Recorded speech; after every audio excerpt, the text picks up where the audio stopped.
para comentar este tema, que por lo que se ha visto en las reuniones de la mañana, pues es el apartado vertebrador de todo lo que estamos viendo. Está conmigo Fernando Prendes, el director general de Infraestructuras Rurales y Montes del Principado de Asturias,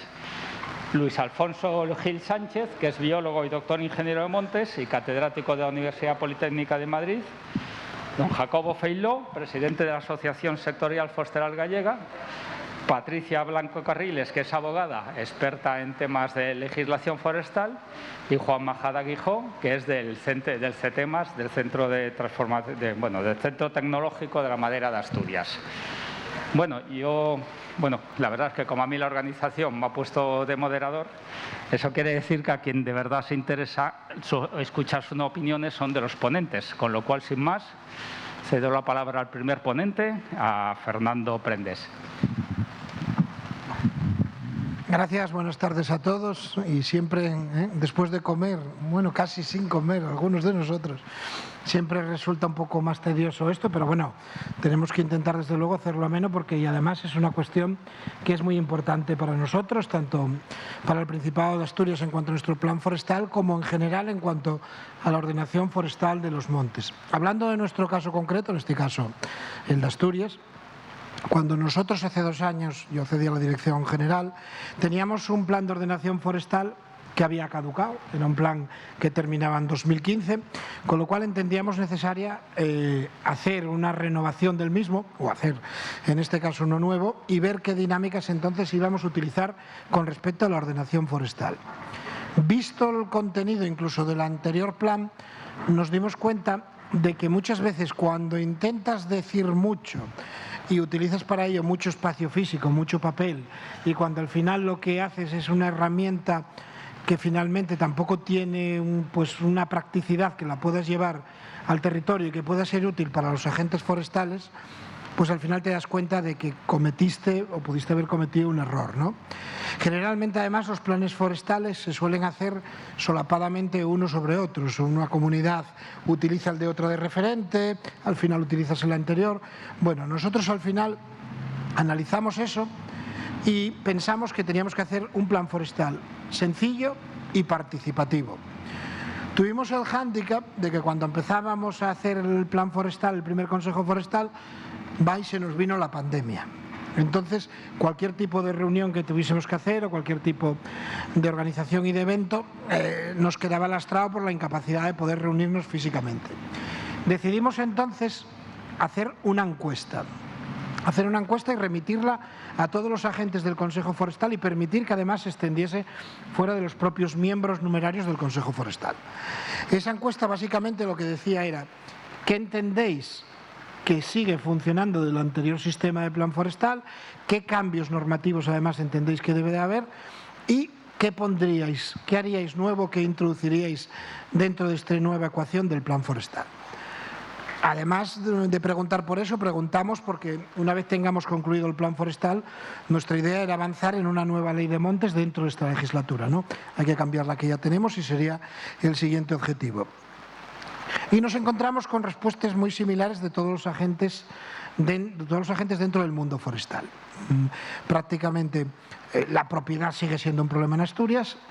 Ahora mismo los aprovechamientos y la evolución del monte, como ya vimos a lo largo de la mañana, también han cambiado. Ahora hay nuevas sinergias, hay nuevas producciones, tenemos la biomasa, tenemos desde luego el CO2, tenemos nuevas producciones y tenemos varias cuestiones que debemos de poner también encima de la mesa, ¿no? La importancia de los suelos forestales, los suelos agrarios,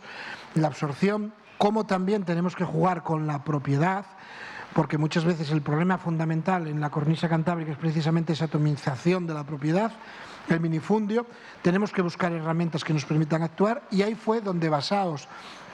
en todo ese análisis, en todo ese diagnóstico que se nos hizo,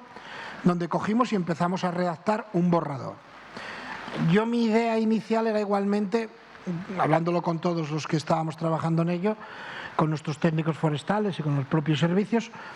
era hacer algo de no más de 30 o 40 páginas que nos permitiese también ser operativos y poder bascular esta información pues desde en redes a que cualquiera la pudiese manejar. y hacerlo también con una terminología lo más sencillo posible, porque creo que también uno de los hándicaps que tenemos desde las propias administraciones es que muchas veces hacemos la normativa pensada para nosotros, que somos los que hacemos la normativa, y no pensando en a quién va dirigida, ¿no? Entonces yo creo que la normativa forestal debe estar pensada para los agentes forestales y debe estar pensada también para la gente que iba en medio, que lo pueda entender. Y basándonos en eso fue donde precisamente arrancamos e hicimos ese borrador que, sin querer destriparlo mucho, hoy el consejero contaba hablar en la presentación de Astur Foresta de ello, vamos a llevar al Consejo Forestal que vamos a hacer el día 30 de este mes, para un poco plantear sobre ese borrador qué más creen que haya que construir, por dónde tenemos que cerrar y organizar un poco el trabajo conforme a ello, para poder luego también enviarlo, porque entendemos que tiene que ser lo más participativo posible, a los órganos de transparencia y a la propia Junta General del Principado, para que los partidos y los agentes sociales dentro del ámbito rural puedan participar y también emitir lo que entienden que debe de ir dentro del mismo. Visto esto, nosotros detectamos varios hándicaps dentro de la ordenación forestal en Asturias. El primero, el de la propiedad. Nos encontramos con una propiedad pública por un lado, una propiedad pública, a veces ayuntamientos, parroquias y la propia administración del Principado, un poco difusa y sobre la que hay que actuar también, por medio de los deslindes, por medio también de nuevas figuras de gestión para que podamos, por ejemplo, capitalizar cuestiones como son el propio CO2, la biomasa, la plantación, la propia política forestal, la propia silvicultura. Y por otro lado nos encontramos con la propiedad privada. Y hablamos de privada englobando varios aspectos que en sí no son estrictamente privados. Por ejemplo, los montes vecinales en mano común, aunque oficialmente y de acuerdo a nuestra legislación son montes privados, en verdad son montes comunitarios. Es una propiedad comunitaria que al final no es privativa de cada individuo, sino que es de la comunidad que gestiona el monte, y en este caso propio del pueblo, que son los que en este caso ejercen esa actividad. Tenemos los montes de socios, tenemos los proindivisos y luego tenemos los montes particulares, ¿no? Si tenemos problemas de gestión, nosotros lo que tenemos es que afianzar modelos de gestión comunitarios y de reconocimiento de esa propiedad o de esa gestión y uso del suelo para permitirles actuar, tanto dentro de las propias ayudas que desde la Consejería y desde el Ministerio se tramiten, como también dentro de lo que es la gestión diaria del día, ¿no? Y que puedan ser los propios vecinos, cuando son los propietarios, o los propietarios particulares, los que ejerzan sus derechos y puedan realizar esa actividad de una manera legal, reconocida y coordinada. Pensando también muchas veces, ya que Asturias, son varias Asturias dentro de una, y pensamos, por ejemplo, en la zona de la costa, en la zona del occidente-costa, donde tenemos, por ejemplo, superficies que son mayoritariamente privadas, pero son minifundios de eucalipto, de pino. Ahí también pensamos que tenemos que actuar. Tenemos que actuar porque hay que hacer, por un lado, silvicultura, por otro lado hay que hacer gestión forestal, pero tenemos que hacer que también las parcelas tengan una dimensión que permitan actuar. Y ahí es donde nosotros hemos actuado a través de la concentración parcelaria pública. Por ejemplo, la hemos ampliado a montes, tenemos dos enormes concentraciones en Sant Tirso y otra en Anleo, donde al final creas elementos de gestión donde un vecino que tenía como son 20 tablades, 20 suertes, 20 estalles, pues acabe teniendo dos montes en un ámbito, con lo cual sí puede hacer gestión y obtener precios. Pero vemos que la concentración pública también son bienes limitados y llega donde llega, con lo cual pensamos que también tenemos que tener instrumentos de gestión que agilicen, que los particulares puedan tener también modelos diferentes. Y habíamos pensado en hacer agrupaciones de propietarios forestales, unidades de gestión forestal, que permitan que en ámbitos donde pueda haber una producción forestal interesante, sea maderas, sea pino, sea eucalipto o cualquier otra, un ámbito pueda juntarse y pueda en este caso hacer también gestión forestal, unificar cortas, con lo cual obtendremos mejores precios, obtendremos gestión forestal y obtendremos también una cosa que es muy importante en este caso para los ayuntamientos, que es los menores daños posibles o la mayor concentración de daños en un periodo de tiempo con respecto a los caminos. Partiendo de eso, pensamos también que existe otro grave problema dentro de la propiedad privada y es precisamente el que muchas veces es muy difícil concretar de quién es el monte, de quién y dónde está el monte, ¿no? Con lo cual hemos sacado información pública, ya ha pasado a la fase de transparencia, una figura que es la clarificación de propiedad. La clarificación de propiedad nos permitirá identificar desde la propia administración, en un ámbito donde se realice esa figura, quiénes son los propietarios, qué bienes hay, qué perímetro tienen, y hemos llegado a un acuerdo en este caso con el catastro para poder reconocer tanto los límites catastrales de las parcelas, que son superdifusos e indefinidos, como todos sabéis, dentro de la propiedad forestal, ser reconocidos en ese ámbito, para que luego también se reconozcan cuestiones de propiedad, de uso y dominio dentro del monte. También vamos a cambiar en las concentraciones privadas, porque las concentraciones privadas estaban pensadas pues desde los años 80 muy para suelo solamente agrícola, muy pensando en agricultores a título principal, y para que puedan incardinarse en este caso dentro de las propias superficies forestales,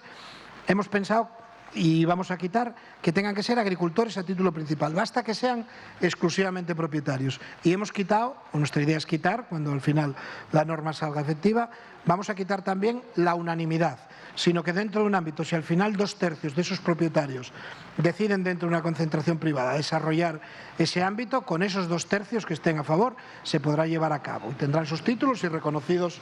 sus derechos. Con lo cual, habremos actuado, y esto lo vamos a prever desde el plan forestal, sobre ese pilar que es la propiedad, la determinación de la propiedad, y luego la posibilidad de que se agrupe esa gestión y que se agrupe esa propiedad para un mejor funcionamiento dentro del bosque. Luego, al final, tenemos que hablar de gestión forestal dentro del plan, ya hablarán el resto de ponentes en este sentido. Tenemos que hablar también, en este caso, de los nuevos aprovechamientos, y tenemos que hablar como uno de los temas también que dentro de Asturias pues genera cierta susceptibilidad dentro de los propietarios, pero también a nivel social, que es la cuestión del eucalipto. Nosotros nos encontramos con un plan forestal que había determinado en su día una superficie máxima de hectáreas en 2001. Nosotros, nuestra idea es respetar esa superficie que se había previsto en 2001, pero también tenemos que adaptarla a nuestra realidad. Nuestra realidad ahora es que el Inventario Nacional Forestal estableció unas superficies inferiores en cuanto a la especie, en este caso el eucalipto, en el que era el número 4, en el 4.5 parece ser que también, con lo cual nosotros tenemos que buscar ese umbral de sostenibilidad en las plantaciones y hacerlo dentro de los límites que nos habíamos previsto en 2001, porque no creemos que el eucalipto, ni debemos de permitir que se extienda a toda la región ni que se extienda a zonas donde antes no era dominante. Pero sí entendemos que puede ser posible que en las zonas donde ya existía, en las zonas donde ya era la especie dominante, pueda colmatarse esa superficie dentro de ese ámbito que hablábamos en 2001 y hacerlo en este caso de una manera, podríamos decir, más organizada y de una manera más supeditada a ese desarrollo complementario. Con ello conseguiríamos además que esas superficies, actuando sobre la propiedad, se pudiese hacer mejor gestión y al final obtuviésemos una mayor rentabilidad. Porque, por ejemplo, en mi caso, yo soy del concejo de Gozón, una zona de eucalipto, o otras zonas, antes había compañeras, gente aquí que era de San Tirso, de otros ámbitos donde también era eso, y al final sucede una cosa. Si actuamos sobre la propiedad, si al final hacemos gestión forestal y deja de ser un simple cultivo donde, como pasaba antes, que lo cortabas y no volviese en 10 años al monte, tenemos un aprovechamiento de CO2 que también podemos capitalizar económicamente, conseguiremos una gestión forestal que aumentará la productividad de nuestros montes y nos permitirá, en este caso, que la principal empresa a nivel nacional de producción de celulosa, que es ENCE, que la tenemos en Navia, al final obtenga también una garantía de suministro que tenga su repercusión sobre el precio y sobre el asentamiento, en este caso, tanto de la actividad económica como de la propia actividad empresarial, que yo creo que al final es lo que tenemos que buscar entre todos,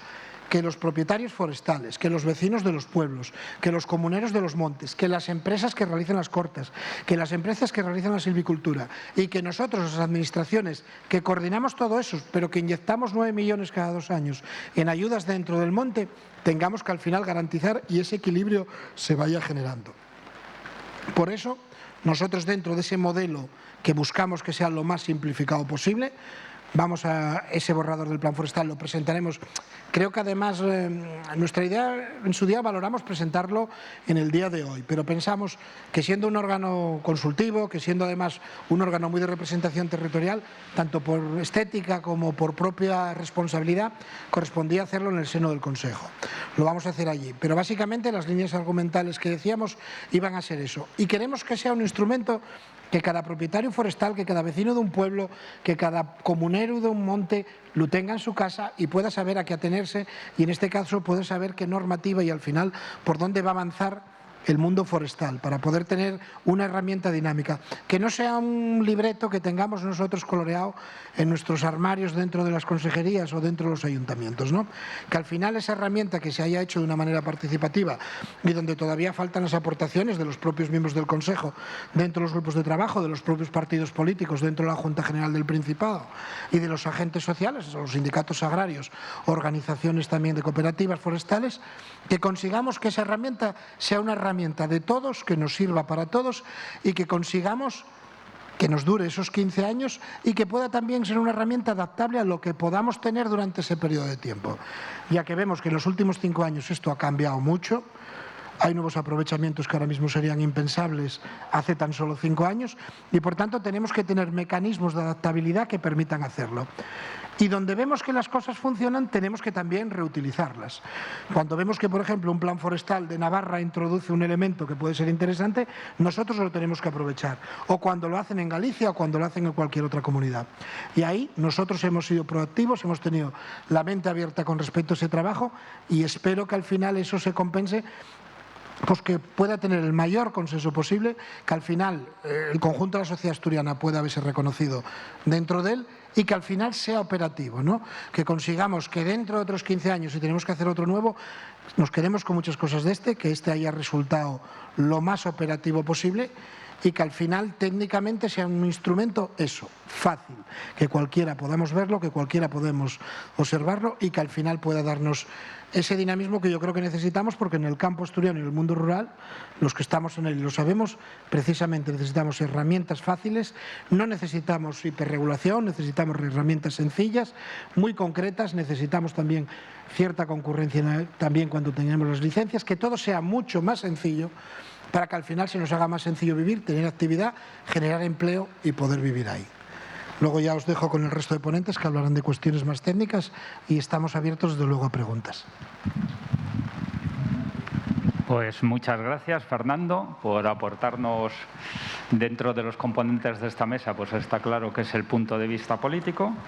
Y ahora pasamos a escuchar la opinión de Luis Gil Sánchez, que como he dicho antes es biólogo, director ingeniero de montes, catedrático de la Universidad Politécnica de Madrid y me faltó decir que es miembro de la Real Academia de Ingeniería de Madrid, que nos va a aportar lo que entiende que debe ser un plan forestal desde el punto de vista de la técnica y del conocimiento, para llevar a cabo lo que decían en la escuela de saber es hacer. Entonces, Luis, cuando quieras. ¿Se me escucha? ¿Se me escucha?